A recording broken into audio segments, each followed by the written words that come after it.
Good morning students. आज के इस लेक्चर में आपका स्वागत है। आज हम बात करेंगे उत्तर व्यवहारवाद की आधारभूत मान्यताओं के विषय में।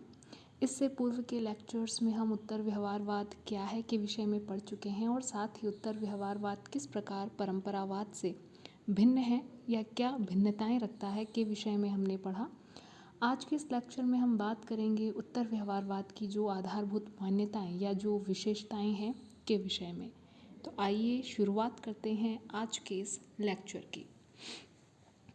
डेविड ईस्टन ने उत्तर व्यवहारवाद के दो महत्वपूर्ण लक्षण या जो दो महत्वपूर्ण विशेषताएं हैं वो बताई हैं। वे हैं प्रासंगिकता यानी कि रिलेवेंस और कर्मनिष्ठता यानी कि एक्शन। अर्थात जो उत्तर व्यवहारवाद है वो शोध के विषय में यह कहता है कि शोध प्रासंगिक होना चाहिए एवं कहीं ना कहीं उसमें क्रियानिष्ठता या कर्मनिष्ठता का गुण पाया जाना चाहिए। डेविड ईस्टन ने उत्तर व्यवहारवाद की 7 विशेषताओं या मान्यताओं का विशेष तौर पर उल्लेख किया है जिसे प्रासंगिकता के सिद्धांत कहकर पुकारा जाता है। अब हम एक एक करके इन सभी सिद्धांतों या विशेषताओं के विषय में पढ़ेंगे। सबसे पहला है प्रविधि अर्थात जो तकनीकी है से पूर्व सार। उत्तर व्यवहारवादियों के अनुसार व्यवहारवादी जो हैं वो तथ्यों की तुलना में तकनीक को अधिक महत्व प्रदान करते हैं। उत्तर व्यवहारवादी यह कहते हैं कि तथ्य और तकनीक दोनों का ही जो प्रयोग है वह साथ साथ किया जाना चाहिए, जबकि तथ्यों की उपेक्षा करके व्यवहारवादी तकनीक को अधिक महत्व प्रदान कर देते हैं। अतः उत्तर व्यवहारवाद यह कहता है या उत्तर व्यवहारवाद से यह शिकायत रखता है कि वे कहीं ना कहीं तथ्यों के स्थान पर तकनीक को अधिक महत्वपूर्ण बना देते हैं, जो ठीक नहीं है। उत्तर व्यवहारवादियों के अनुसार किसी भी अनुसंधान के लिए परिष्कृत उपकरणों का विकास करना उपयोगी है, लेकिन उससे भी महत्वपूर्ण बात यह है कि इन उपकरणों को आखिरकार किस उद्देश्य की प्राप्ति के लिए प्रयोग में लाया जा रहा है। उत्तर व्यवहारवादियों के अनुसार व्यवहारवादियों को चाहिए कि वह महत्वपूर्ण जो समसामयिक सामाजिक समस्याएं हैं के साथ कहीं ना कहीं उन समस्याओं के समाधान में से अपने शोध की प्रासंगिकता में तालमेल स्थापित करे। अर्थात जो शोध कार्य किया जा रहा है वह जो तत्कालीन सामाजिक समस्याएं हैं के संदर्भ में किया जाना चाहिए और जो शोध है उसका उद्देश्य इन समस्याओं के समाधान या निदान ढूंढना होना चाहिए। और यदि ऐसा करने में तकनीक इसके मार्ग में बाधा उपस्थित करती है तो भले ही तकनीकी का त्याग कर देना चाहिए, वरन जो शोध की प्रासंगिकता है उसे कहीं ना कहीं जो कहते हैं बैकफुट पर उसे नहीं जाने देना चाहिए। अर्थात जो शोध किया जा रहा है उसमें जो प्रासंगिकता है शोध की वह महत्वपूर्ण है, न कि तकनीकी महत्वपूर्ण है। इसके अतिरिक्त जो उत्तर व्यवहारवादी हैं वे कहते हैं कि सामाजिक परिवर्तन पर कहीं ना कहीं शोध का जो शोध है उसका बल होना चाहिए। उत्तर व्यवहारवादियों के विचार में व्यवहारवादी अनायास ही परिवर्तन विरोधी हो जाते हैं, अर्थात पुराने विचारों से चिपके रहना चाहते हैं या ये कहीं वो रूढ़िवादी हो जाते हैं। व्यवहारवादी तथ्यों के वर्णन और विश्लेषण तक अपने आप को सीमित रखते हैं। उन तथ्यों के व्यापक संदर्भ को तथा उनकी सामाजिक प्राथमिकता को समझने की आवश्यकता पर ध्यान देना आवश्यक नहीं समझते। अतः उत्तर व्यवहारवाद व्यापक मूल्यों के संदर्भ में परिवर्तन का समर्थन करता है। उत्तर व्यवहारवादी सामाजिक परिवर्तन में या सामाजिक परिवर्तन का एक सक्रिय भाग होना चाहते हैं। वे सामाजिक परिवर्तन की अगुवाई करना चाहते हैं। वे इस दृष्टि से तथ्यों की विस्तृत सामाजिक संदर्भ में व्याख्या करना चाहते हैं ताकि अनुदारवाद का विरोध संभव हो सके। अनुदारवाद अर्थात जो सामाजिक परिवर्तनों का विरोध करने वाली विचारधारा है वह अनुदारवाद है। ऐसे में जो उत्तर व्यवहारवादी है वे तथ्यों की विस्तृत सामाजिक संदर्भ में व्याख्या की वकालत करते हैं और साथ ही अनुदारवाद का विरोध करते हैं और उदारवादी मूल्यों के अनुसार सामाजिक परिवर्तन को कहीं ना कहीं गतिमान करना चाहते हैं। अतः उत्तर व्यवहारवाद सामाजिक परिवर्तन पर बल देता है एवं सामाजिक परिवर्तन की वकालत करता है। इसके साथ ही उत्तर व्यवहारवादी यह मानते हैं कि जो शोध हो रहा है वह जो समसामयिक सामाजिक समस्याएं हैं उनका निदान प्रदान करने में समर्थ हो। उत्तर व्यवहारवादी कहते हैं कि राजनीति विज्ञान की पूर्णता केवल इस बात में नहीं है कि उसका मात्र वैज्ञानिकरण कर दिया जाए, अपितु उसका पूर्ण विकास और उसकी सार्थकता केवल इस बात में निहित है कि वर्तमान परिदृश्य में जितनी भी राजनीतिक सामाजिक समस्याएं हैं या चुनौतियां हैं या जो विभिन्न संकट है, किस प्रकार राजनीति विज्ञान उसके हल में अपना सहयोग या अपना योगदान दे पाता है, और इसी में राजनीति विज्ञान की सार्थकता है।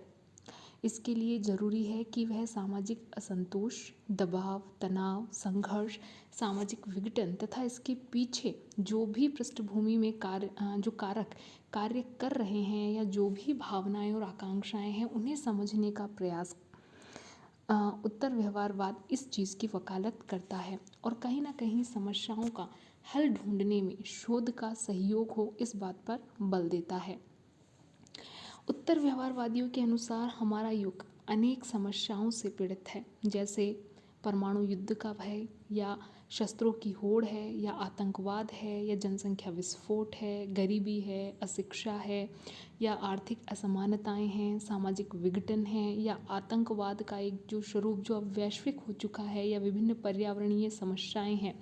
तो ऐसे में कहीं ना कहीं राजनीति विज्ञान का यह दायित्व बन जाता है कि वह किस प्रकार इन विभिन्न समस्याओं के समाधान हेतु अपना योगदान प्रस्तुत करता है। तो कहीं ना कहीं राजनीति विज्ञान चूँकि एक सामाजिक विज्ञान है, अतः जो मानव जीवन है उसका स्तर ऊंचा उठाने के लिए और कहीं ना कहीं जन कल्याण या जो ऐसी समस्याएं हैं जो मानव विकास में बाधा पहुंचाती है, इन समस्याओं के समाधान यदि राजनीति विज्ञान अपने शोध के माध्यम से या अपने कार्य के माध्यम से प्रस्तुत नहीं करता है तो ऐसे में इसकी कोई उपयोगिता नहीं रह जाती है। अतः उत्तर व्यवहारवाद कहता है कि एक समाज विज्ञान के रूप में राजनीति विज्ञान को समस्याओं का विश्वसनीय समाधान या निदान प्रदान करने में समर्थ होना ही चाहिए।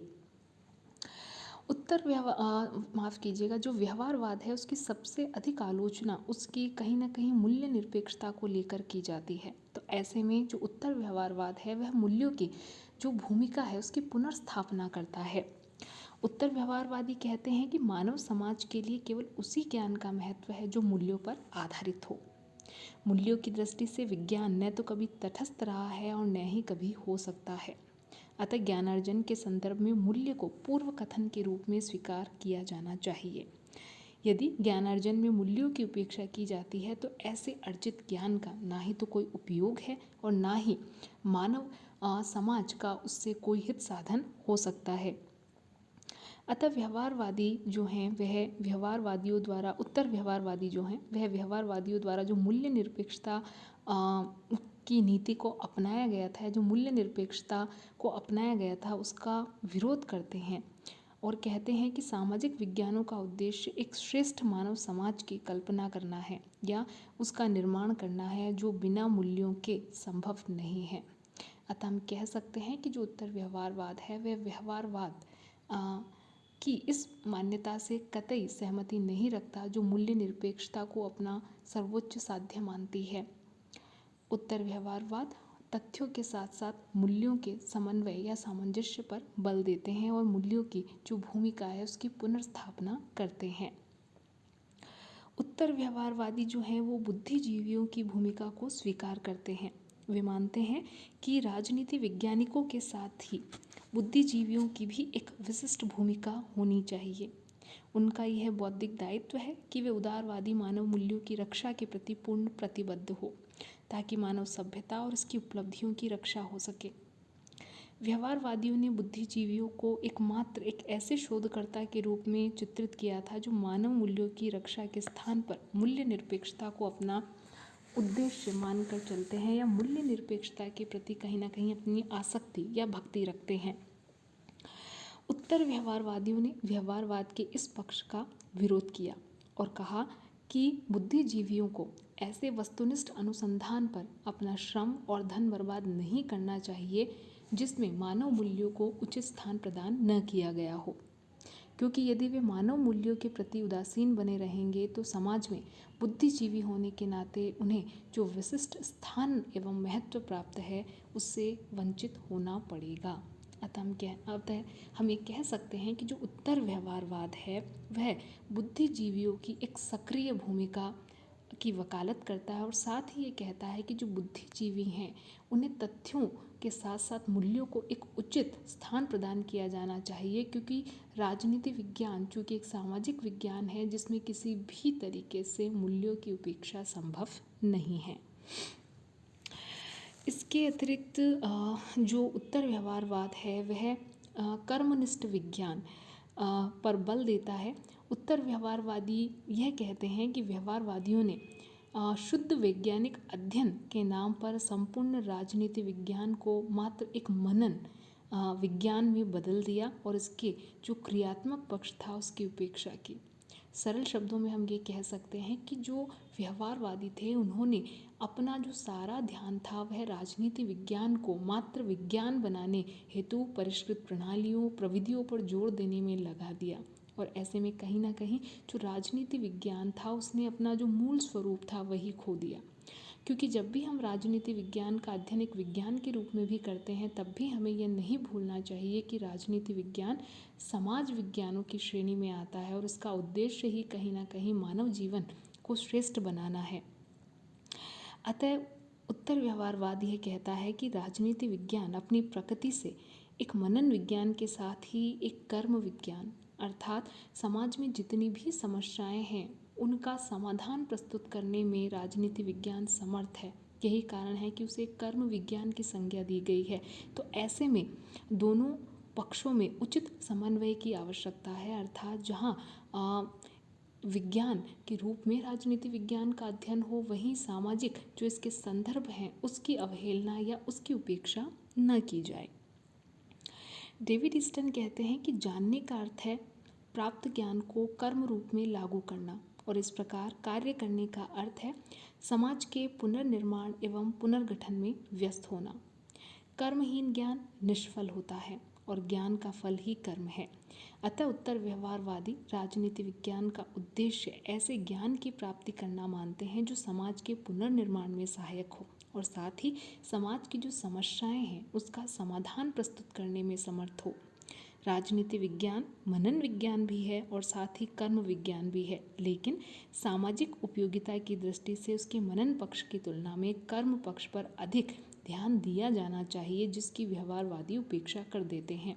क्योंकि कर्म पक्ष यानी कि जो गत्यात्मक पक्ष है प्रक्रियात्मक पक्ष है उस पर यदि आप बल देंगे तभी आप समाज की जो विभिन्न समस्याएं हैं का समाधान करने में कहीं ना कहीं अपना योगदान दे पाएंगे और तभी राजनीति विज्ञान की एक उपयोगिता साबित की जा सकती है। जो नेक्स्ट विशेषता है उत्तर व्यवहारवाद की है वह है व्यवसाय का राजनीतिकरण। उत्तर व्यवहारवादियों के अनुसार व्यवहारवादियों ने एक भूल की कि उन्होंने शुद्ध वैज्ञानिक शोध के नाम पर जो राजनीति विज्ञानी थे एवं जो बुद्धिजीवी थे से संबंधित समस्त संस्थाओं को अपने सामाजिक दायित्वों के प्रति तटस्थ उदासीन एवं निष्क्रिय बना दिया। लेकिन उत्तर व्यवहारवादियों का यह मानना है कि इन सभी संस्थाओं एवं संघों को अपने सामाजिक दायित्वों के प्रति अत्यधिक समर्पित रहना चाहिए।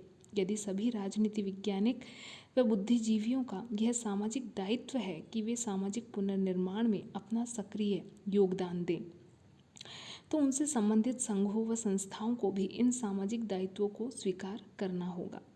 इस दृष्टि से वे जो विभिन्न व्यवसाय हैं कि राजनीतिकरण की अनिवार्यता पर जोर देते हैं, जिसका अर्थ है कि राजनीति वैज्ञानिकों व बुद्धिजीवियों से संबंधित जो संघ शिक्षण संस्थाएं यूनिवर्सिटीज़ हैं उनको अपने सामाजिक दायित्वों के लिए अपनी राजनीतिक प्रतिबद्धता को खुले रूप से स्वीकार करना चाहिए। इन संघों व संस्थाओं को विश्वव्यापी राजनीतिक सामाजिक संघर्ष में मानव मूल्यों की रक्षा के लिए खुलकर मैदान में आ जाना चाहिए। अतः डेविड ईस्टन ने जो उत्तर व्यवहारवाद की ये जो सारी विशेषताएं गिनाई हैं उनका मत है कि सभी उत्तर व्यवहारवादी इस बात से इन विभिन्न विशेषताओं या मान्यताओं से सहमत हो ये कोई आवश्यक नहीं है, लेकिन फिर भी उन्होंने कहीं ना कहीं उत्तर व्यवहारवाद किन चीज़ों को या किन उद्देश्यों और लक्ष्यों को लेकर चलता है के विषय में बताया। तो आज के इस लेक्चर में हमने जो उत्तर व्यवहारवाद है उसकी क्या आधारभूत मान्यताएं हैं के विषय में पढ़ा। नेक्स्ट लेक्चर में हम उत्तर व्यवहारवाद एवं व्यवहारवाद का जो तुलनात्मक अध्ययन है के विषय में पढ़ेंगे। तो आज के इस लेक्चर में इतना ही। धन्यवाद।